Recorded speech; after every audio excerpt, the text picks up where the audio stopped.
Hey, Twins fans, my name is Seth Stoles with Twins Daily, twinsdaily.com. We're back with another episode of Twins Spotlight, and we got a new setup here on this page. You can see it's got a pretty cool look to it, but I need to figure out how to make it all pretty and stuff, so I apologize that, for instance, Hunter Hoops is our guest here tonight, and I hope I pronounced that right. I meant to ask you that before. You pronounced it right. Yeah, you got it. Perfect. But I don't even have your name up here anywhere. So hopefully people will understand that we're a work in progress here. And again, hopefully we'll do some more of these. But Hunter's down in Fort Myers and kind enough to spend a little bit of time with us on a Monday night. So first of all, again, thank you, Hunter. Have yourself hopefully have some fun, and I don't, incriminate you or anything. No, of course. I'm excited to be here. I appreciate you having me on. So now I'm pumped up. All right, well, let's start with this. And I know we kind of went a little bit of a back and forth earlier this off season. You went viral basically with your, I think you were working, or were you just working out? Or were you coaching at the facility? Yeah. Do you want me to kind of explain how that all went down? And absolutely, because it's really quite a story. It is a crazy story. It's such a blessing. I'll finish went to Alabama. So I went to 3 different colleges. I graduated high school, went to UNC Asheville, then transferred from there to a JUCO, John A. Logan Community College in Southern Illinois. Then I went to Alabama. I played 2 years at the University of Alabama. After I did that, I went and played in the Frontier League for the Schaumburg Boomers. And that went well. I was a starter there though, so that was kind of crazy. But I was there for, I think, like 43 innings, 44 innings. After that, I went and during the offseason, I went back to Alabama, worked out there, threw in some of the scrimmages there to try and get seen by some of the scouts there. I was going to be in the American Association for the Cleburne Railroaders in 2024 that summer. And my arm was starting to bug me. I was like, you know what? I don't have any kind of financial security underneath my feet. And 2, if I go play a full season right now, I'm going to end up hurt. Like, I need to figure out what's going on. So I ended up getting my CSCS. I'd been studying for that, but it worked out perfectly. I got my CSCS, which is Certified Strength and Conditioning Specialist, and that helped me get the job at Tread Athletics. Right, so I kind of applied for that. It took about a month and a half. I got the job at Tread Athletics, and I moved down there late May. And I was only there for about 3 weeks until that video dropped. Until they posted that video. They posted that video, I think January, June 21st or something like that. And then I was picked up by the Twins by July. It was like 12th or 13th or 14th. Yeah. So picked up super quick after that video. I hadn't thrown that much, and I felt good. And one of the guys was like, "Hey, why don't you get off the mound?" And it's like, all right, whatever. So we recalibrated all the stuff because it had been like uncalibrated that night, and we reset it up, turned everything on, and our first pitch was like 96. Second pitch was 98. We're like, what the heck?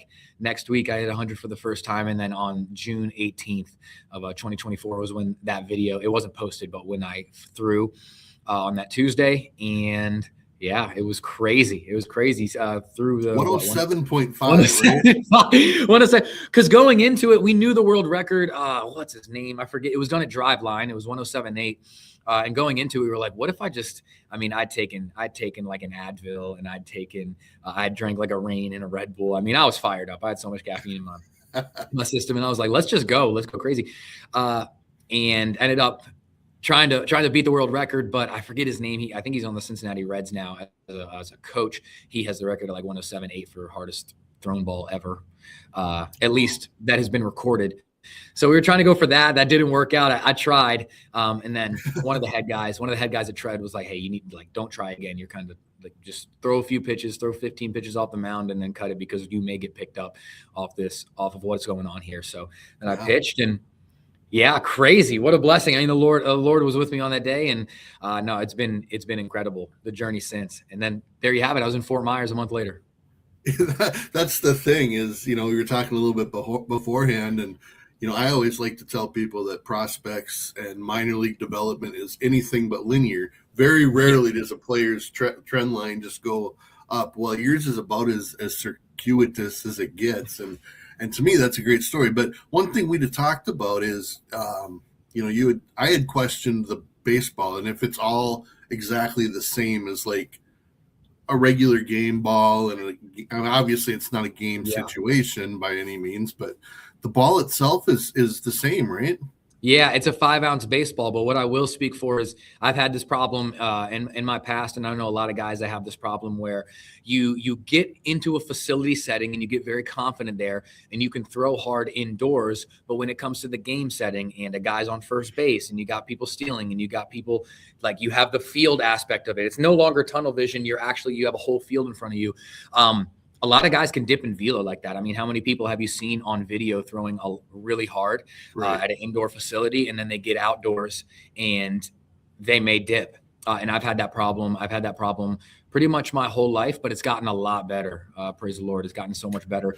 Just being able to throw harder with the dude in the box and actually compete at a high level.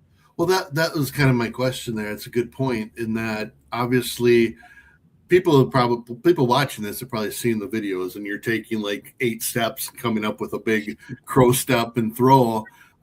That's obviously not how you're standing and setting up on the mound. You got to be thinking about a pitch, how you're gripping the ball. All these other factors come in as well. But this last year, you were hitting upper 90s most of the season, weren't you? Yes. I wouldn't say I didn't obviously sit like 98, 99, but I touched 7s and 8s a decent amount of the places where I'd been, but majority was probably like 3 to 6. Okay. Well, let's go back. You mentioned all the different schools. You grew up in, if I'm reading right, Virginia? Yes, sir. Fairfax, Virginia, right outside, about 20 minutes outside of DC. Okay. What are some of your earlier memories as far as just playing ball? I mean, I'm sure for me, it's just hanging out with the neighborhood kids and little t-ball and whatever. But what are some of your early memories? Yeah, I started playing t-ball. My mom saw a sign on the side of the road when I was younger about t-ball near us, and they put me into it, and I haven't looked back since. I just fell in love with the game and just wanted to play. But the earliest memories, I made such good friends just in, the major leagues. Like, you started in single A, double A, triple A when you were younger. So all the way from 5 years old to 12 years old. Made good friends through that, like guys named Brian Hennessy and guys named Garrett Lariah, Matt Gutermuth, like people like this that I've stayed in touch with pretty much my whole life. But we'd also hang out on the weekends. We go to the pool, we'd play wiffle ball, we'd do whatever. Like it'd snow a little bit. We love sledding. Things like that, where I was like, okay, those are my earliest baseball memories, not just with baseball, but with the friends that I grew up playing baseball with. So no, that would probably be the earliest memories I have of playing like t-ball and growing up with those same dudes until high school. For those watching either later or live, we do have a few people, it looks like, watching live. If you are on YouTube, Twins Daily YouTube or Facebook, please feel free to ask a question of Hunter or myself, and we'll be sure to answer those. Just send a quick congratulations or whatever you like, but be nice. Just kidding. I mean, not kidding, but exactly. High school. I read that you were, I think, top 20 in the state as far as pitchers your senior year, kind of by the, what do you call it? I always call it the circuit, the perfect games, the PBR, all that kind of stuff. Yeah. Did you do a lot of that, or did you stay mostly within your team? I actually did more than I believe I should have. I didn't start really pitching until my junior year of high school. Once I started taking pitching seriously, my junior year of high school, I was like, wait, I think I might be leaning more towards the pitching portion of it than the hitting portion, because I was always decent in the outfield, had the arm and could throw guys out or whatnot, but it didn't really translate when I was hitting. I could never figure out the hitting stuff. So I had people around me who were honest with me. His name's Zach Dials. Zach Dials, I've been going to his pitching facility. It's called the Bullpen in Sterling, Virginia. I have known him for, let me check. I've known him for 14 years now. Kind of like he's like an older brother in a sense, right? An older brother who sat me down and was honest with me about certain things, but also honest with me about like what I could achieve if I put work into it. And he was like, hey, I think you have an incredible arm, but the hitting portion of it isn't there. So I agree with him. I was like, you know what? You're 100% right. I'm not going to spend my time trying to get better on that when I can focus on pitching. And that's when I definitely took an uptick, was going into my junior year, and then going into my senior year. And then I'm sure some of the PBR stuff and perfect game stuff that I had gone to in terms of the tournaments, like the more stuff you go to, the more they may put you up on some of those lists or whatnot. But I never was like cream of the crop, but I was competing, at least, I guess you could say, at that time. So what was the path? I guess it shows that you went to Asheville for 1 year, and then 2 years. COVID was involved there as well. So you went to Asheville, and then you mentioned John Logan Community College, and I think Illinois or Indiana? Southern Illinois, yes, sir. Okay, and then you ended up at Alabama. Take me through, and I'm trying to be concise here, but the process of what made Asheville the right choice for you. And maybe without, hopefully nothing too terrible, the decisions to go to Logan. And then, what was it about Alabama? I mean, obviously Alabama's a school that's, one that you're going to have a hard time saying no to, I'm sure. But Well, UNC Asheville. Out of high school, I had the two colleges it was between was Liberty and UNC Asheville. And at the time, with the coaching staff on UNC Asheville and just like the players that I'd seen, I thought I had the best chance of going in and like playing more. I didn't believe that at Liberty. I knew Liberty's been good for a while, and they always compete. And I was being honest with myself. I was like, I think I have more of a chance to be either a starter or like a key reliever on UNC Asheville than I do at Liberty. So that's why I made that choice for UNC Asheville. And I got there, and I had two of the worst years of baseball I have ever had. It humbled me. It humbled me very quickly. I lost it on the mound. I didn't know where the ball was going, right? In a sense, it was yippy, and it was just like, dang, I didn't feel confident at all. But it was honestly, I'm glad I went through that, because, if you haven't gone through that, you know how tough it is as a pitcher when things like that happen. You played this game for 20 years and now I don't know where the ball's going. Like, how does that make any sense? But it really does happen. But I'm glad I went through it, because COVID happened right after that, and it did give me an opportunity to transfer out without losing a year of eligibility. So went to Johnny Logan after that, where Zach Dials, as I mentioned previously, he went there in 2005 and 2006 before he got drafted by the Blue Jays, if I'm not mistaken. But he knew the head coach, and I was like, this is a fresh start. I feel that I need a fresh start and a new place to be and a new crowd of people to be around. And I went there to Johnny Logan, had some lower back stuff and some arm stuff, but I ended up, I think, throwing around 17 innings and did well. Praise the Lord. I had like 20 Ks per 9 and didn't walk many people. It was great to get in a new spot and just be able to compete and focus on that. And then Coach Bohannon knew Zach Dials as well, and reached out to me in March of 2021 to go to Alabama. And we had probably 8 phone calls, and I sent videos back and forth, and he finally offered me in May, if I'm not mistaken, May 8th. And I committed the next day. It was just for a roster spot, but out of the offers I had, I wanted to go to a competitive league where I would get better and be able to grow as a player. And that's what made the choice to Alabama. So the SEC is probably pretty high on the list of most competitive leagues. I think so, yeah.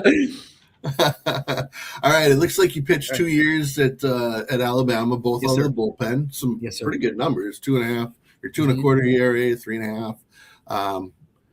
Not a lot of games, but obviously in that bullpen you're getting some talent. So I'm sure he uses everybody. Not a lot of innings, right? I think it was 20 innings my first year, and then I didn't pitch till April 21st of the next year of 2023. Okay. Alabama, and I'm just as a Twins fan here. Obviously, you would have pitched probably with Connor Prelip a little bit. Probably Riley Quick in the early part of his time there. Anyone else there in the Twins organization that you know or aware of?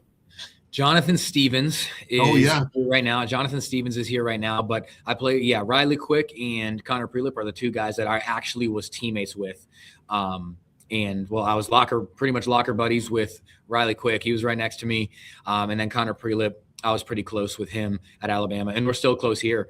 But yeah, so I played with those two guys at Alabama. And Jonathan Stevens, I told you I'd already gone back to Alabama to train and throw in the scrimmages. So I knew Jonathan Stevens as well, but I never played on the same team as him. Yeah, well, he became quite a story this last draft season as well. So yeah, with what he did in the Cape last year. Mm-hmm. Okay, so you're next to Riley Quick, and Baseball Reference has you at 6'1", 200. I'm guessing he kind of overwhelmed you size-wise sitting next to him. Well, it's things like this. When I first got to Alabama, I had to play catch with somebody. I was a few days early to when people had to report. I had to play catch with somebody, and this was my first year, so Riley Quick wasn't there yet. But one of the coaches gave me Ben Hess's number. If you don't know who Ben Hess is the first rounder for the Yankees last year.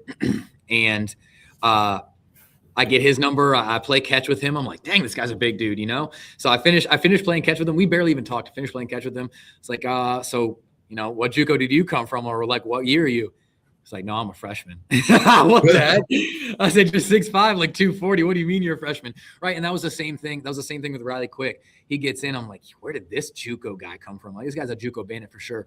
No, he's from freaking Birmingham, right outside Birmingham, right? Country fed football player, and he can throw the rock. I was just like, it's ridiculous. The SEC freshmen are not real freshmen. They're just not. It's insane how big these 17, 18-year-olds can be.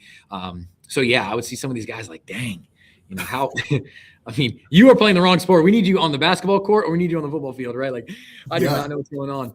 But, it is kind of crazy how big some of these SEC freshmen are. Yeah, yeah. Well, it's just such a talented league. Well, let's jump into – you finished college. And, I mean, with the innings pitched and some of the injury stuff, did you have any thoughts of getting drafted, or did you kind of know that, you know, you might have to do the independent route to kind of keep the career going? Yeah. My first year at Alabama, I was on the way to pitch about like 40-ish innings. But I've opened up about this before. I failed an NCAA drug test on April 19th, 2022. I failed an NCAA drug test for a Celsius, believe it or not. So I got a year suspension. Drink? Yes, the drink. So I got a year suspension and a year of eligibility taken from me. So it was brutal, right? So I couldn't play until April 19th the next year. So I was like, okay, I can still get drafted. I had good numbers. I think I'm just gonna go play summer ball and hopefully get drafted. So my first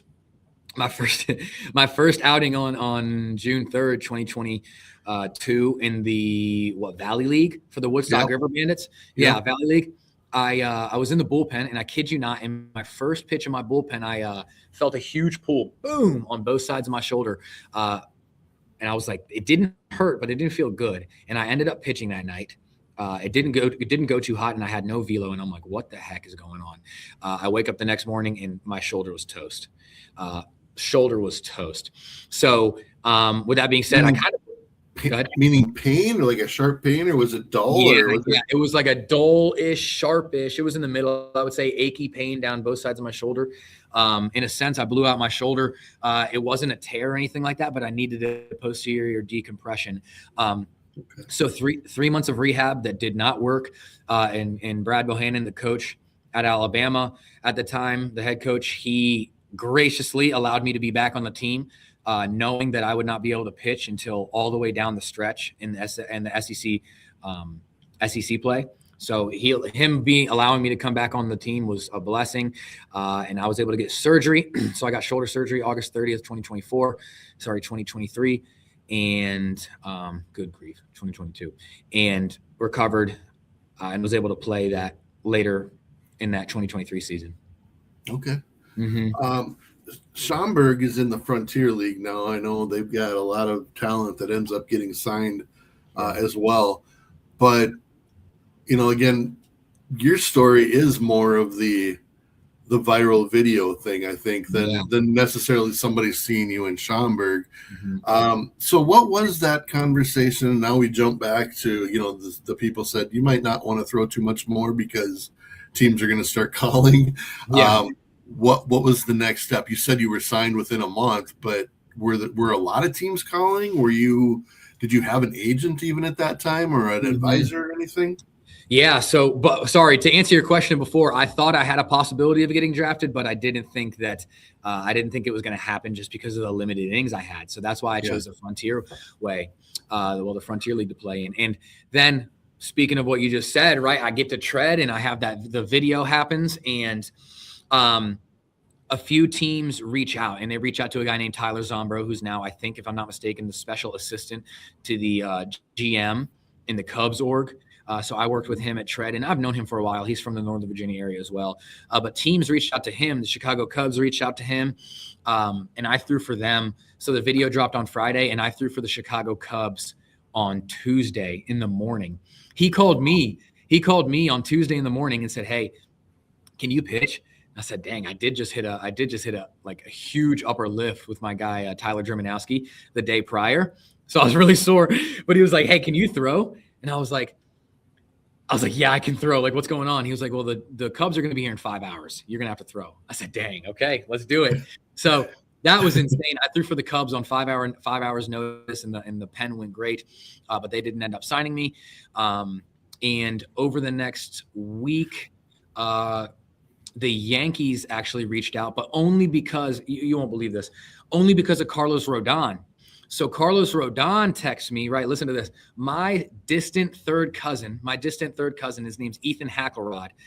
He knows me, obviously, because he's my distant cousin, but my dad stays in touch with his mom through like Facebook. And he reached out to my dad and got my number through that. And then Carlos Rodon puts me in a group message with Ethan Hackelrod and him and texts me, "Hey, do you want to still play baseball?" You know what I'm saying? I said, "Yes, I guess I want to." He said, "Send me everything that you have. And I will send it to the New York Yankees, like higher ups, and I promise you they'll come out to see you." I said, "Okay." So I sent him all the TrackMan data, all the CSV reports, which is like the in-depth TrackMan stuff, if I'm not mistaken, that's what it's called, all the videos. And within 3 days, one of the Yankees scouts came down and watched me throw a bullpen. And they were like, "Yeah, we'll pick you up after the draft." They were like, "We just don't have space anymore," which makes sense, right? It's right before the draft.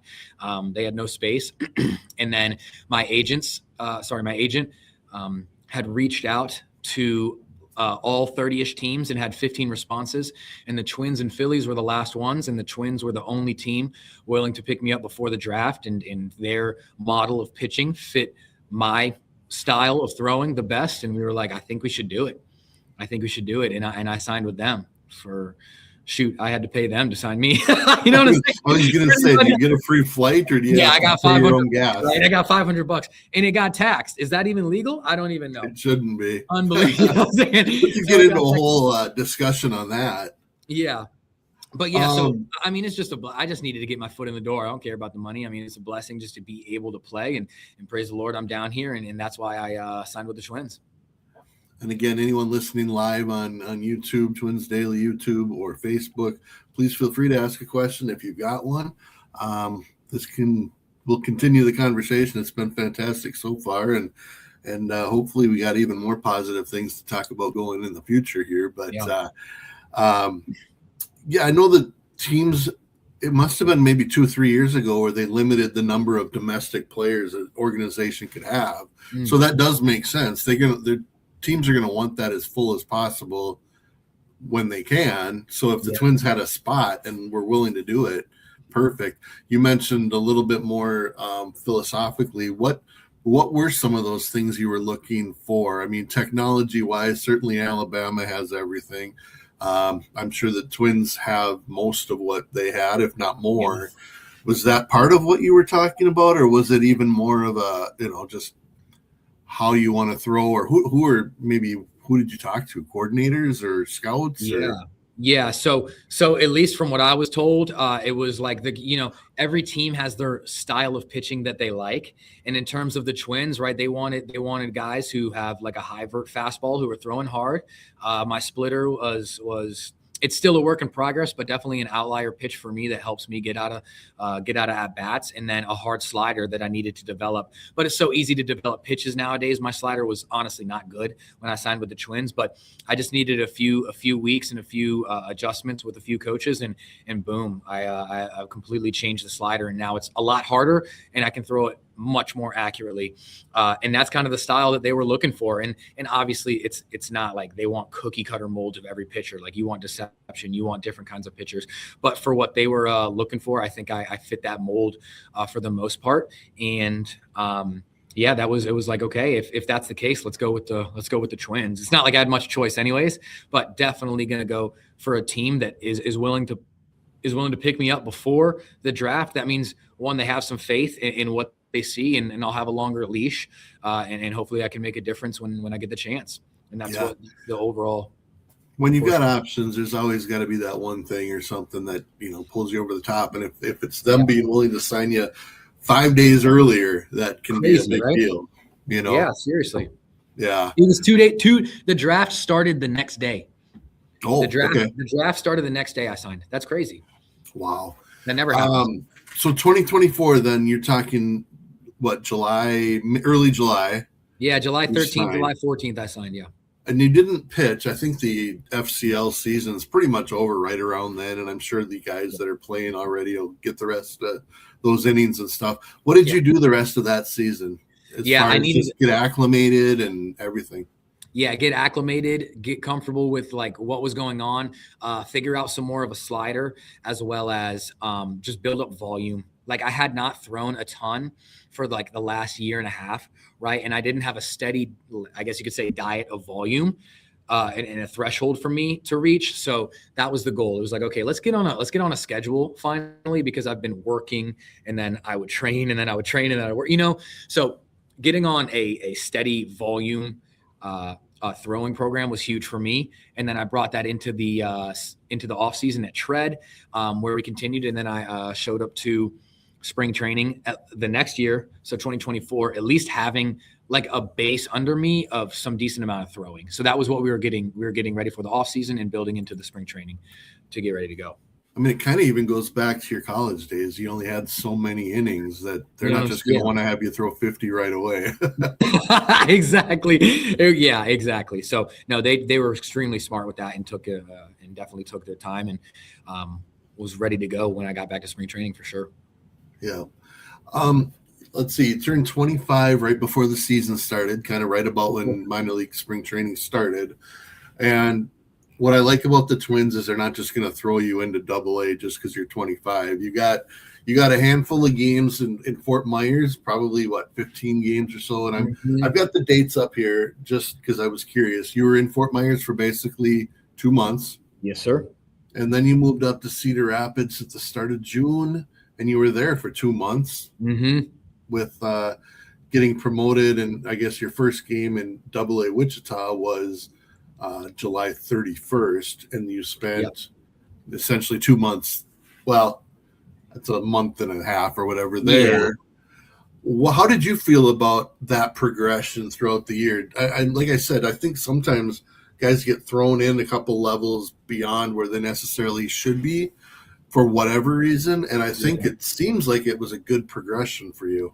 Yeah, no, and I agree. There's definitely some. I'd never been promoted in a baseball sense until my promotion to high A. So when I first got to high A, I felt a little bit out of whack until I found my footing there. But I would say that the progression was good. I was humbled a bunch. I learned a bunch. It helped me compete. But I think what helps me a lot is like kind of what we've been talking about throughout my progression of life is like, I've at least worked a 9 to 5, right? I've gone through the baseball gauntlet with JUCO and with the Frontier League. So the treatment we get here is incredible. But definitely as I went through that progression, I definitely felt confident in my ability. And I think the whole season went great until my, I'd say last outing in AA. Of course, my last outing in AA was really rough. But other than that, I agree with you. It went great, and I at least competed at every level in some facet. And that doesn't always happen. So once again, praise the Lord for that and just being able to have that opportunity. But the 2 months and then 2 months and then 2 months was definitely quick, and it flew by like no other. But yeah, definitely put things in perspective once I got to AA about the kind of talent you're dealing with and the people you're facing. But yeah, again, looking at your line score, sure, the last game was a rough one, but even previous to that, you were getting some strikeouts. Maybe the walk's a little bit high, but you had a game with 4 strikeouts in 2 innings. So that tells you, even if you're not ready maybe to advance beyond it, you're ready for that level. So, I mean, you got to feel pretty good about even competing at that level right away. How was the arm doing at that point of this season? Strong?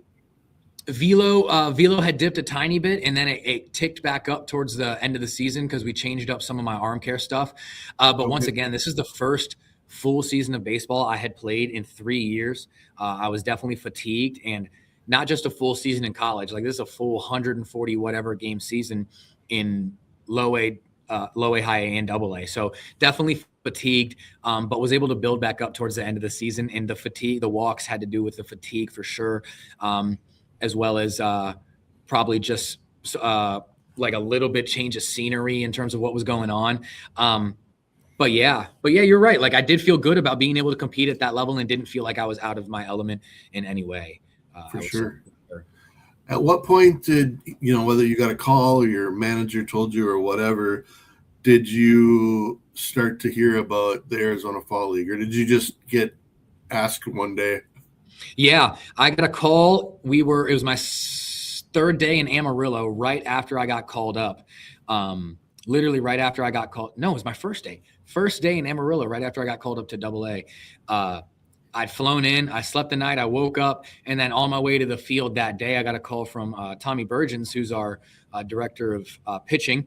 Yeah. He's the man. This guy's the man. He called me and we talked a little bit, and he was like, yeah, I think it'd be good for you to get some more innings. And once again, I haven't played that much, right? For you to see good talent and just pitch more in front of people in more game settings and just get those innings under your belt. And we think you should go to the Fall League. I said, 100%. Like, let's do it. That'd be great. And like, what a blessing. Once again, the Fall League is so cool. How many names do you see for just hitters coming out of the Fall League, and some pitchers as well? So incredible just to be able to face some of those guys. One was humbling, as well as put me in a position to figure out how my stuff best works and how to get outs at a high level again. I asked you ahead of the Arizona Fall League what some of your goals were for it and things like that, and you said looking forward to it, playing against that talent, getting to play more baseball. Like all these things you kind of noted here a little bit. Yeah. But you said one thing you want to do is work. Biggest thing to work on is conviction and attacking hitters, getting into a competitive mindset, outing after outing, without my stuff taking a dip in the bullpens or warming up. Yep. Explain that just briefly. I mean, it is pro ball is just an everyday type of thing. Yeah. That you have to be ready. So you can't necessarily go all in, but understanding that process that pitch by pitch, you still need to be kind of all in. So yeah. Am I getting that right? And then secondly, how do you feel like you did as it relates to that? For sure. No, and I think that's something like a lot of pitchers can attest to at some point in their career. And I told that to you because that's something that I hinted at earlier in this conversation about, you throw so hard indoors, but when you get outdoors, it takes a dip, and some pitchers deal with that. And that's something that I've dealt with for sure. But that was what I was saying, like conviction behind every pitch, like whether a guy's on first base, second base, whatever the inning is, like conviction with the pitch, not babying my slider, not babying my splitter, like throwing things with conviction through the zone, with a plan to attack the hitter, and just doing that over and over and over again until it becomes second nature. And I think the Fall League definitely helped with that. I had a few outings where it was like, a little bit here and there. I feel like I either had a really good outing or I gave up 3 runs on some like ridiculous hits, or maybe I dug myself in a little hole and then boom, you have a double, everyone scores and I get out of it. Right. But it was good because it was kind of like a low pressure situation in the Fall League where I could use that as a conviction tool to throw my stuff with confidence. And I think my very last outing was a great way to go out as well, in terms of conviction and just throwing everything with confidence through the catcher. Very good.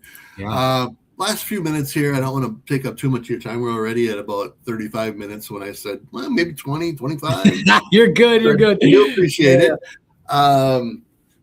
That's pretty normal for me, by the way. The off season, were you able to get away? Did you take some time with just not even touching a baseball, or did you kind of jump right back into your off-season workouts? You really hadn't had an official off-season as a pro ball player, certainly not within affiliated ball. So is it all just different? Yeah, it was definitely different. Not much of an off-season, right? So I finished the fall league and then went back to Charlotte. And I was in Charlotte for 5 weeks until I got back here. And while I was in Charlotte, it was about 2 weeks of chill. Not really, right? I was still doing stuff, but 2 weeks of a little bit simmered down workouts in throwing, I guess you could say, and then building back up at the beginning of December, getting ready for getting here in early January. And now we're here. So I didn't really get away from the game much, but I was able to spend time with my family, my soon-to-be wife, my fiance right now, her name is Michaela, with her family as well, and her. So that was great. Just being able to do that in the off season, the 5-week off season, but it was good. It was good to get away from the game a little bit and at least the field to where I could spend some time with family and with her family as well before I got back up here. I wasn't sure how I was going to segue into that, but you've got a big month ahead of you here too. And yeah. I mean, like you said, you go from the AFL to a little bit of time doing things, a little bit of off time. You get the holidays. January 2nd, January 3rd, you're back in Fort Myers. But this is a big month for you. Yeah. January 31st is the wedding. Michaela and I get married. And then right back in Fort Myers after that. we got a spot down here, rented a house. So, man, we're just so excited. We're so excited to start this life together. It's a blessing just being able to get married and start that life together as one. And we're a better place to start than in Fort Myers, right? So, we're pumped up. A big month ahead of us. Brings me to a question, and I know you've mentioned a few things, but obviously she's probably a pretty good support system for you, and you've mentioned at least your mom and others, maybe even Carlos Rodon, but who are some of those people in your life who have kind of been there and got you to this point? Because like I've said a few times, it hasn't been a straight path. There's been a lot of ups and downs, and maybe some downs that are even downer than normal down, but what's who are some of those people that have kind of helped you through that? No, 100%. My parents, in terms of like the support that they have given me throughout like all of my life with travel ball, right, baseball in general in high school and anything like that in college, like their support in every way has meant the world to me. Like they have put me in a position to succeed, and I can never repay them for that. So they have always been there for me, and it's been a blessing to have them as parents, and they're still so supportive of this crazy. I mean, it's a joke for my family that every 6 months I'm in a different state, right? And last year is every 2 months. So it just depends on the year, but it's a joke, and they're so supportive about it, and that's been the biggest blessing. I would say all of my coaches growing up, but like Zach Dials in general, who runs the bullpen, like he's had my back for 14 plus years now, and I'll reach out to him with everything, any questions I have, and I'll see him on January 31st at the wedding. So I'll see him soon.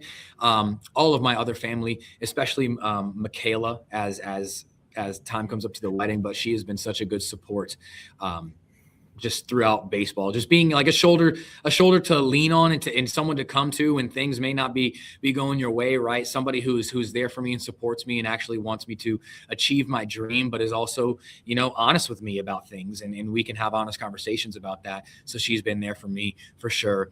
And then most importantly, Jesus Christ. I mean, I gave my life to the Lord September 20th, 2024, and just diving into his word and getting closer to him on a daily basis. And the relationship I have with him has given me a peace unbeknownst to man that I can't explain. And he's been there for me, whether I knew it or not, my whole life. And this just feeling I get from that alone allows me to glorify him through the game of baseball and use the game of baseball as a way to spread the word. And that's been the biggest blessing as well. So I would say that is the support system there. And it really is such a blessing to have it. Absolutely. Mm-hmm. How about teammate wise? You played with a lot of guys, and there's a lot of top talent. There's a lot of, in my opinion, a lot of depth. Maybe not necessarily future all-stars, but guys that have a chance to pitch in the big leagues. What has the general? I mean, again, you played for 3 teams last year. Yeah. What's the general talent level as you see it at this point? Yeah, in the Twins org specifically. In the organization, yeah. Yeah, I'm actually. That's funny you bring that up because I was talking to some guys in the dining room tonight. I think the Twins have some really, really good talent, right? And I don't know. I don't pay attention to the rankings of like who ranks what or who what not. But every team I was on, especially Cedar Rapids and Wichita, were competing at the highest level against some of the best talent. Yep. We played against the Dodgers in Wichita. Very, very good minor league system, and we competed with them the whole time. In Cedar Rapids, we played against the Tin Caps, where we all pitched against Leo DeVry and a few other guys before he got traded. Like insanely good San Diego Padres team, and I think we beat them out of the two series we played.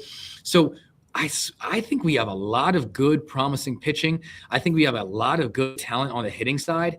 I just think we're definitely young, right? Like you look at the Twins right now. I think they did the most amazing job with last year's draft class. I'm looking at some of these guys throwing since I've been here, and it's impressive. Some of them hitting, it's very impressive. And you got a lot of young talent coming up. You got Walker Jenkins, you got Kalen Culpepper, you got Merrick Houston, you got Connor Prelip, you got Riley Quick. These are dudes that could be extremely solidified pitchers and hitters in the big leagues in 4 years. And you're looking at a team that can actually compete in the I mean, they already are competing in the major leagues, but a team that can seriously compete on a daily basis in the major leagues, just in the snap of your fingers. And you look back, you're like, whoa, now the Twins, not only did they take their time, but they were smart with it.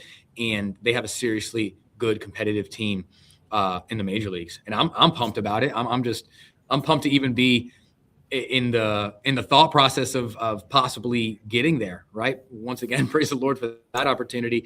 But yeah, just like what you brought, the talent that is a little young, 21, well, shoot, 18 to 22 is impressive. And, it's baseball. It takes time. And you look back. You mentioned the size. Quentin Young's an 18-year-old at this point. He would fit in those SEC teams, wouldn't he? I'm telling you. I think he was committed to LSU, if I'm not mistaken. I think so, yeah. I think he was. But I've been talking to him recently, and it blows my mind. I'm like, wow. You give that guy a couple of years to develop, boom. You got a high caliber. Where's he playing the field? Shortstop? He played shortstop last year. I don't know if he'll stick there or not, but yeah. I talked to people who think that he can, but then you just look at him and you're like, how can he, I don't know. So yeah, no, I haven't seen him play. I haven't seen him field yet, but I have seen him run. I have seen him do some stuff. So he's ridiculously athletic. I wouldn't put it past him. Shoot, you could stick him anywhere, right? Field, first base, maybe third base if he's like really good with the glove. I mean, and you know how that works. Time tells with that. And if they can swing it and hold their position in the major leagues, they're going to get a chance. Did you know any of these guys you talked about before joining the organization? I mean, from a distance, from either competing against them at either high school or college or, just kind of know some of the names from, draft things and summers and stuff. Yeah, I would say it's so funny you say that because all of the guys that I competed with highly in high school in travel ball growing up, they're either done playing baseball or they're in the major leagues. There's literally no in between, right? Like you got Slade Ciccone, you got Kumar Rocker, you got Ethan Hankins, you got Will Banfield. So a lot of them are either in the major leagues or very close to it, or they're honestly done playing baseball. And that's how baseball works. Right. But like speaking of some of the younger guys on this team, right? Like I knew the name Walker Jenkins and I knew the name Kalen Culpepper, and you'd seen them online and things like that. But obviously I didn't know them in person. Right. But getting to know them in person and how personable and kind they are and the kind of teammates they are has been great as well, right? And sometimes a lot of the time social media does an injustice for some of these players. And I think social media has been great for a lot of reasons and terrible for a lot of others. But with that being said, yes, I did know them, but not on a personal sense. Sure.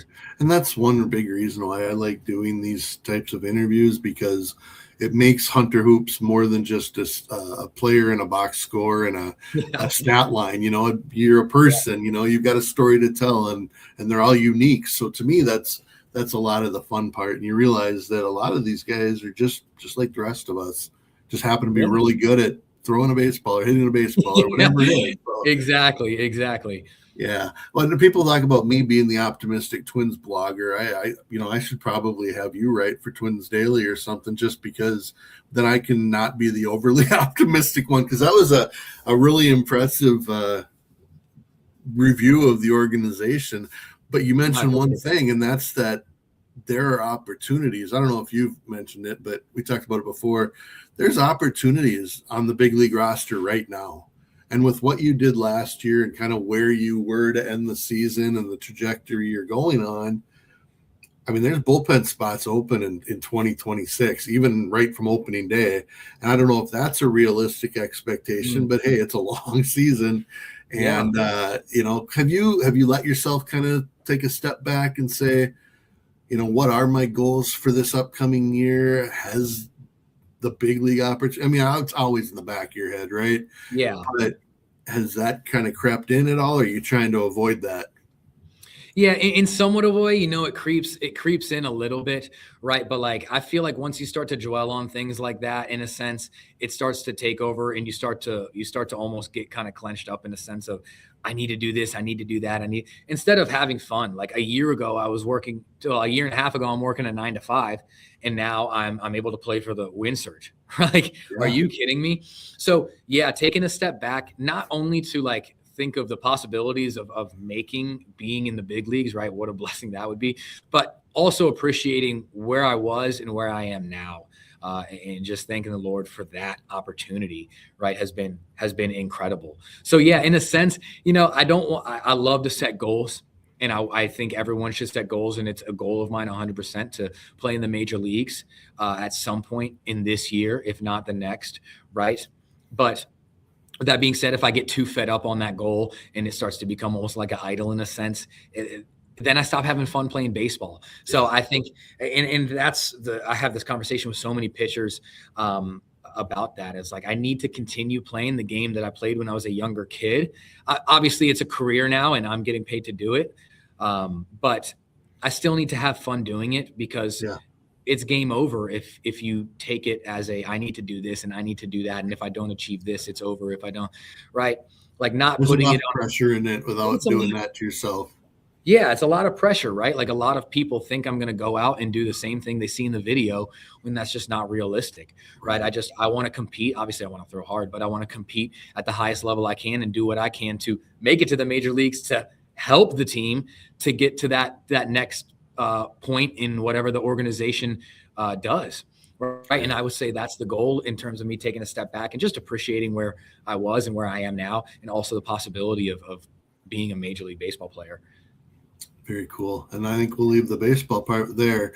I do want to ask, like I said, getting to know you as a person, what are some of those things that you enjoy doing either on an off day or we'll start with like on an off day during the season? There aren't very many of them. You get Mondays, and sometimes those you're traveling. So what do you like to do on an off day? And then the second thought is, like, even in the off season, when you have a little bit more time, what are some of the things you enjoy doing away from the game of baseball?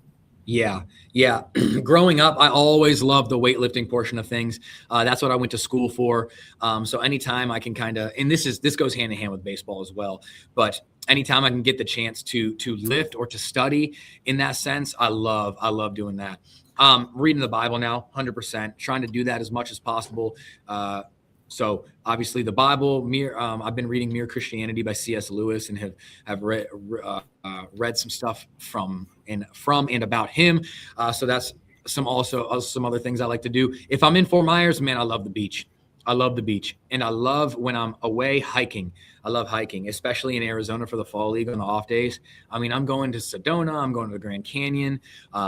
I'm going to some of these places that are just surreal, and I love hiking. And you can find some good spots as well. In Wichita, honestly, you can find some good, obviously they're not like super mountainous, right? But like some good hiking spots and maybe some good lakes as well to go around. And I would say those are like the three main things I like to do. Building stuff. Oh my gosh, I love building stuff. I was a Lego guy growing up, huge Lego guy. I haven't gotten Legos recently. I told my fiance maybe next Christmas when we're celebrating our first Christmas together, married, like maybe you throw in a Lego set. You know what I mean? You know what I mean? Maybe they throw in a Lego set. Like I would not be ashamed. I'll be 26. I do not care. Yeah. I'll build a Lego set. But I'd say those are the things I love to do for the most part. But time flies. I tell you what, the off day goes by, or we're even traveling on the off day. I haven't played video games in years. Don't really watch TV anymore. So yeah, I would say those are the like 4-ish main things I love to do. And of course, spending time with friends and family, and maybe playing some board games as well, card games, boom, anything that kind of gets me together and socializing with people. Very cool. Last thing, I'm just kind of back to the baseball, but what is the atmosphere in Fort Myers right now? We're at January, I think 18th. Big league camp starts in about a month, a little less than a month. Mm-hmm. Minor league camp technically doesn't start for another 8 weeks or something like that. Yeah. But what percentage? I know that every year there's a lot of guys down there, a lot of pitchers get there early. Having that academy there with the so nice. You're in the facility right now. Yeah. I mean, that's done wonders for, I think, the people's ability to get down there and only help the organization talent-wise. But so what is the atmosphere this early? I mean, again, things haven't technically even started yet. Yeah.